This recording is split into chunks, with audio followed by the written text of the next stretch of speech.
Quelques exemples parmi nous des notes obtenues à la première question, soit 7 sur 7.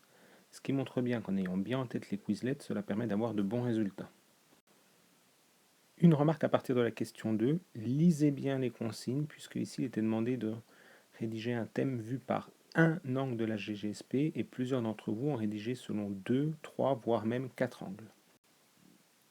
Un exemple parmi d'autres de question numéro 3 bien réussie, c'est-à-dire une analyse de la pandémie sous l'angle HGGSP, avec à la fois effectivement l'histoire, la géographie, la géopolitique, notamment sur la question des vaccins, et la dimension science politique sur la façon de gérer l'opinion publique.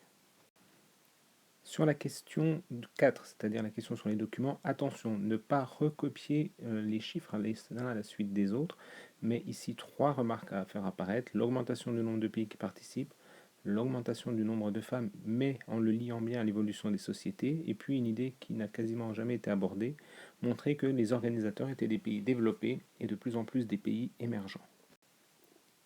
Un exemple de réponse qu'on pouvait donner pour la question 5, on voyait apparaître effectivement la notion de rivalité.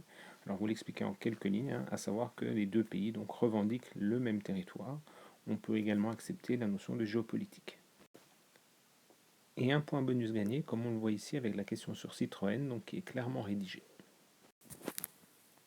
On trouve même plus que ce que l'on veut dans les copies, puisque un exemple d'un bonus apporté par l'un d'entre vous, la notion de piège de Thucydide dans les relations internationales. Alors vous pouvez retenir le fait que cette expression désigne lorsqu'une grande puissance voit une autre puissance émerger et qu'en fait elle s'engage dans un conflit avec elle de peur d'être concurrencée par cette nouvelle puissance.